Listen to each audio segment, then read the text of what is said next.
Good morning, students. Today we are going to discuss material metals and non-metals. This is the lecture 7 of this chapter 4 for class 8, subject science. This is the summarization of the chapter. I know you have already studied the chapter in detail, but today I am going to cover each and every topic in a nutshell. So let's start with the lecture. Topics to be discussed today will be metals, non-metals, physical properties of metals, chemical properties of metals and non-metals, reactivity series, displacement reaction, exothermic and endothermic reactions, applications of metals and non-metals. So let's start.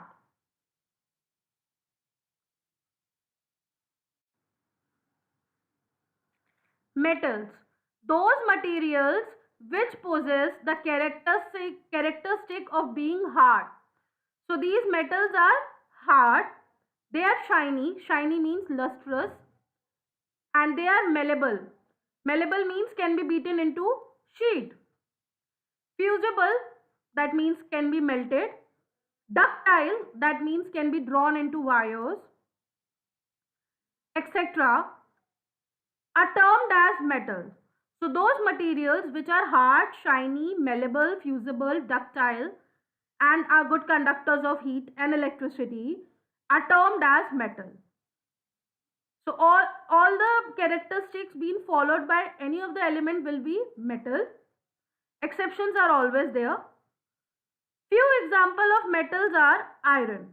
Iron is an example of metal. Gold is also an example of metal. Silver, gold and silver used in making jewelries is an example of metal. Iron, which is used in making almost many things around us like almirah, chair, etc. is in metal. Aluminium foil, which we use in wrapping the food. Okay, they can be beaten into thin sheets. Even can be beaten into a foil is aluminium. That is also a metal. And copper. Copper is a metal which is used in electric wires, showing the property of ductility, is also a metal. And silver is also used in some of the sweets, many of the sweets actually.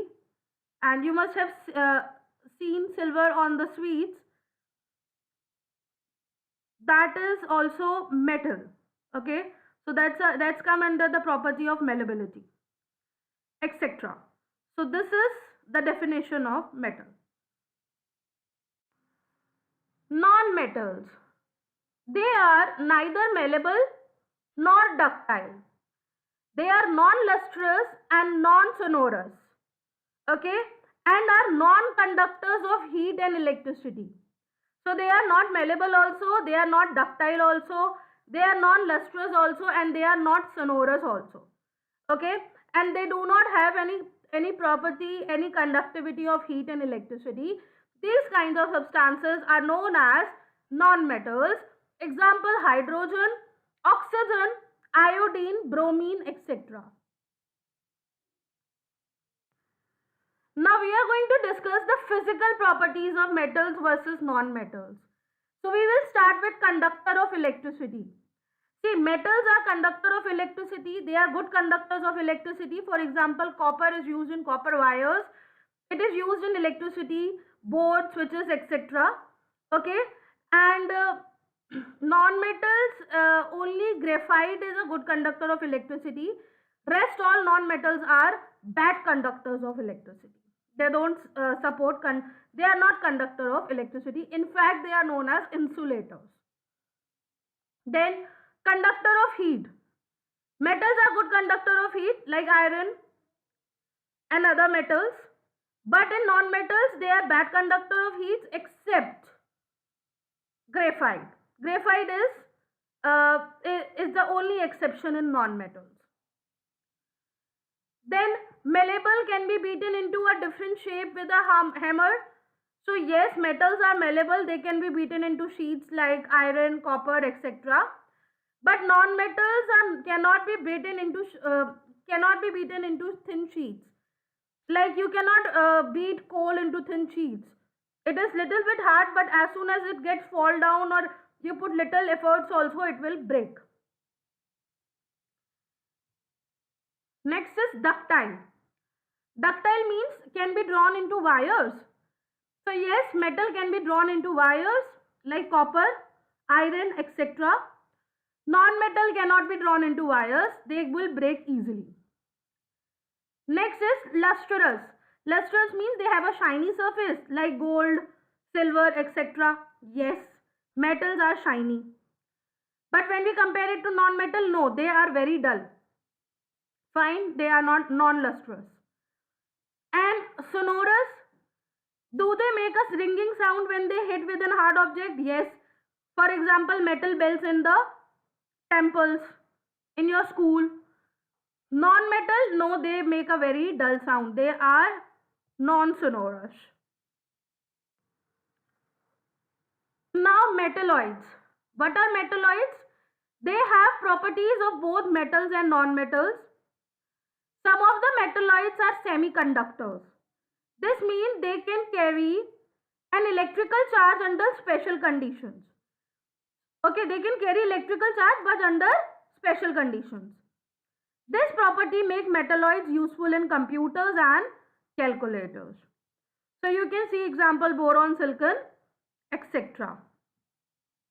Boron and silicon, etc. Now reaction with oxygen. Now we are going to talk about chemical reactions. First we are going to do is the reaction with oxygen. That is what is the reaction of with oxygen for metals. Generally, when metals are reacted with oxygen, they will form metallic oxides. And these metallic oxides are basic in nature. When metal is reacting with oxygen, they will form metallic oxide, and these metallic oxides are what? They are basic in nature. We have discussed an activity also for proving it. Next is example of rusting of iron. Okay, जंग लग जाना. In Hindi we say जंग लग गया है iron में. Following is the reaction to express it. Iron chemical formula Fe plus oxygen gas O2 plus water H2O will give iron oxide, that is Fe2O3. Now what about non-metals? Generally, non-metals also produce oxide when reacted with oxygen. So non-metal will also produce oxide when they are going to react with oxygen. But in contrast to metals, these oxides are acidic in nature.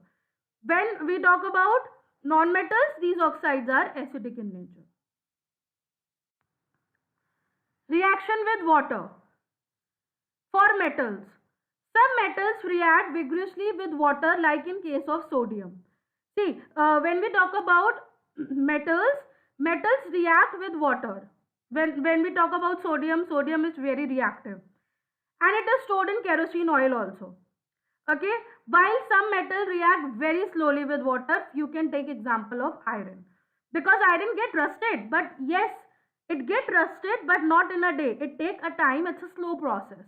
So reaction of water is depending on metal to metal. Accordingly, it will react. Then for non-metals, generally most non-metals do not react with water. But there are some non-metals which are quite reactive in air, like phosphorus. Generally non-metals do not react with water, but few non-metals are going to react with air also, and like phosphorus, which is reactive. Okay, and it is kept in water to prevent explosion. So phosphorus is a very reactive non-metal. This was given in one of the question also, right?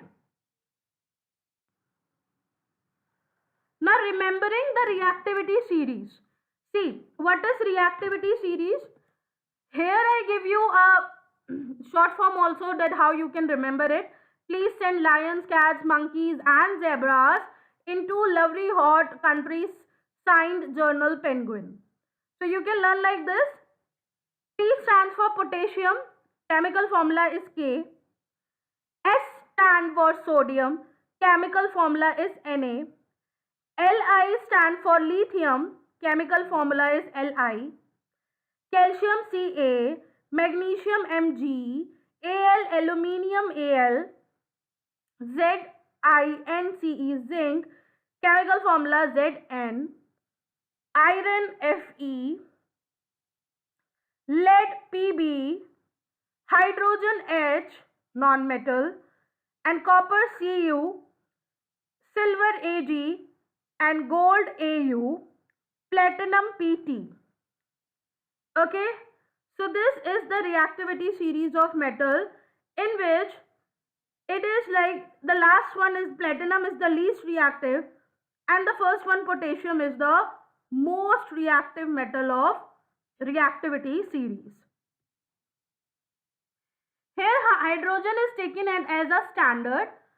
The elements the metals below hydrogen are less reactive than hydrogen, and the metals which are above hydrogen is known as more reactive metals than hydrogen. For example, copper, silver, gold, platinum are after hydrogen, so they are less reactive than hydrogen. Now we will talk about displacement reactions. During reaction, if a metal replaces another metal from its compound, then such reactions are called displacement reactions. So during the reactions, if one metal is going to replace with the another metal in the compound, this is known as displacement reaction. And which metal is going to replace which metal can be confirmed by the reactivity series, because according to the reactivity series, it is going to decrease from top to bottom, right? So which one is there in the top is the most reactive, and which one there at the bottom will be less reactive. So as you can see in this diagram, there are 5 beakers. In beaker A, there is copper sulfate and zinc granules. In beaker B, there is copper sulfate and iron nail. In beaker C, there is zinc sulfate and copper turnings. In beaker D, there is iron sulfate and copper turnings. In beaker E, there is zinc sulfate and iron nail. Here, copper sulfate chemical formula is CuSO4. Zn granule formula is Zn. Similarly, iron nail is Fe. Copper turnings is copper Cu. Okay. And iron sulfate is FeSO4. Zinc sulfate is ZnSO4. So what's happened when these reactions take place? So what will happen? We will see in the B part of this diagram, again where these beakers are made. In A part, where copper sulfate and zinc granule was kept, zinc will displace copper from its salt solution, because zinc is more reactive than copper. As you can see, the color of the A beaker is changed. Then in B beaker, copper sulfate and iron nail was kept. Iron is more reactive than copper. This solution will also change the color and it will become greenish color, because FeSO4 will be formed. So these two are displacement reactions showing in these two beakers. But when we talk about beaker C, D and E, there will be no change, because in beaker C there is ZnSO4 plus Cu. Copper is less reactive than ZnSO4, that is Zn. Okay, so copper will not replace zinc from zinc sulfate solution. So there will be no change in beaker C. Similarly, in beaker D, iron sulfate and copper turnings are there. So there will be no change, because copper is less reactive than iron. And in beaker E also, zinc sulfate plus iron nail is there. So iron is less reactive than zinc, there will be no change. So these are the displacement reactions. Now we will talk about endothermic versus exothermic reactions. Okay, we are going to discuss what is endothermic and what is exothermic reactions. First of all, see the diagram. In exothermic reaction, there is a beaker and there is a solution. and the arrows are coming out. Whereas in the B, there is a beaker and there is blue color solution and arrows are coming in. From A part, exothermic reaction, we can say a reaction that releases energy. As you can see, the arrows are pointing outwards. That means energy is getting released to the surrounding. Okay, causing the reaction mixture and its surrounding to become hotter. So this reaction mixture will become and the surrounding will become hotter. So example are burning, combustion, neutralization and displacement. These are example of exothermic reactions. Now we will talk about endothermic. You have seen the diagram. A reaction in which energy is absorbed from the surrounding. So you are going to absorb the energy from the surrounding, causing the reaction mixture and its surrounding to become cooler. Now the reaction and mixture, everything will become what? It will become cooler. So you can give example of this is evaporation or melting. Fine. So some reactions can either be exothermic or endothermic. Few of the reactions are like they are endothermic also and exothermic also. Like dissolving a salt in water or a precipitation reaction. If you are dissolving a salt in water, that is endothermic plus exothermic reaction. So few of the reactions are like this also, that they are endothermic and exothermic in both in nature. Fine. Now what are the applications of metals? Metals are generally used in making of machines, automobiles, airplanes, cars, satellites, etc. We have discussed this in detail, in which I have shown you the diagrams also of machines, automobiles, cars, satellite, etc. that how metals are being used while constructing them. Okay, so metals are widely used. Even the machines are made up of metals, and even by which these machines are made, those machines are also made up of metals. Next is, some metals are used in making wires like copper.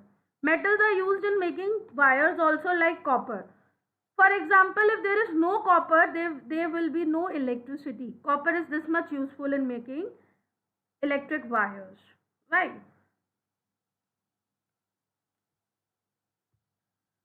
So some metals are used in making wires like copper, etc. Let's move to the other point.